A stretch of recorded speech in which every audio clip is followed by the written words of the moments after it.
Kamusta mga kaibigan? Isang mainit na usapin na naman ang kumakalat tungkol kay John Riel Cuadro alas Casimero. Pero teka lang, fake news pala ito. Ano nga ba ang totoong nangyari? Alamin natin ang buong detalye sa video na ito. Pero bago ang lahat, huwag kalimutang mag-like, mag-subscribe, at i-click ang notification bell para updated kayo sa ating mga usapang boxing.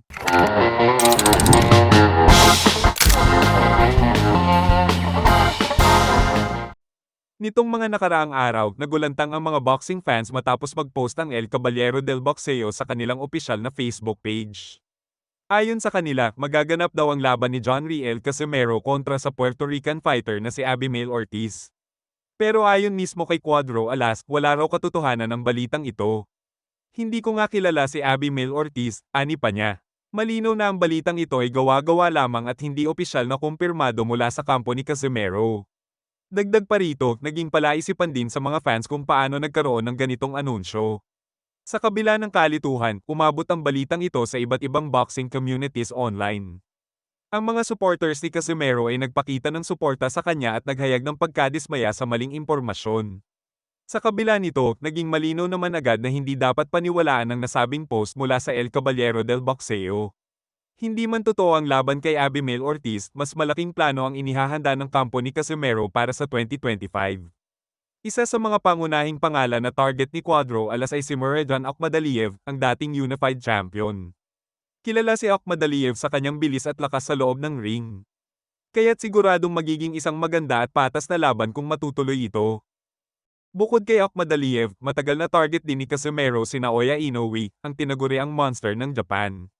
Si Inoue ay kilala bilang isa sa pinakamahusay na pound-for-pound boxer sa mundo.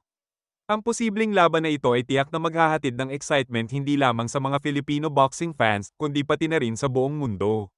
Sa ngayon, parehong high-profile fighters ang kanilang inaasinta at malaki ang tsansa na mas mapataas pa ni Casimero ang kanyang karera kung magaganap ang isa sa mga laban na ito. Samantala, maraming boxing fans ang nagsasabing mahalaga para kay Casimero na maipakita niya ang kanyang galing sa mga susunod niyang laban. Kung may kakasaang laban kay Akhmadaliev o Ino, malaki ang tsansa niyang makabalik sa rurok ng kasikatan sa mundo ng boxing. Ngunit sa ngayon, wala pang malinaw na detalye kaya't inaabangan ng lahat ang susunod na anunsyo mula sa kanyang kampo.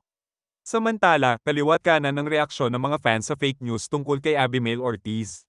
Ang ilan ay nagpakita ng suporta kay Casimero, habang ang iba naman ay umalma sa maling impormasyon na inilabas ng El Caballero del Boxeo. Ayon sa isang fan, dapat maging maingat ang mga boxing pages sa pagpopost ng balita.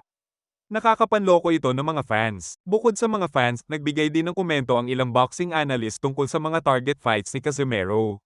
Sinabi nila na ang laban kay Inoue ay isa sa pinakamahirap na laban na kakaharapin niya kung sakaling matuloy. Gayunpaman, binigyang diin din nila na kung mananalo si Casimero laban kay Inoue, ito'y magiging isa sa pinakamalaking tagumpay sa kanyang karera. Habang inaabangan ng opisyal na anunsyo mula kay Casimero at sa kanyang kampo, mahalaga na manatiling updated ang mga fans sa mga balita. Sa kabila ng mga fake news, malinaw na may mas malalaking plano ang naghihintay para kay Cuadro Alas. Sa 2025, inaasahan ng mas mataas na level ng laban na maghahatid ng kasiyahan at pride para sa ating bansa. At dyan nagtatapos ang ating balita para sa araw na ito. Fake news man ang tungkol kay Abimael Ortiz, malinaw na mas malalaki at mas kapanapanabik na laban ang nakatakda para kay John Riel Casimero. Ano sa tingin nyo, mga kaboxing? Sino ang dapat niyang makalaban sa 2025? Comment nyo lang yan sa baba at pag-usapan natin. Huwag kalimutang mag-like, mag-subscribe, at i-share ang video na ito. Hanggang sa muli, ito ang inyong lingkod na nagbibigay ng balitang boxing para sa inyong lahat. Fake news ang Puerto Rican boxer na pinag-uusapan nyo ngayon. Hindi ko nga kilala yun. Sino ba yun? Sino ba nag-umpisa ng... Guys, sino nag-umpisa ng kalokohan na yan? Hindi ako lumalaban sa hindi kilala na boxer. Ang totoong kalaban ko si Akhmadaliev.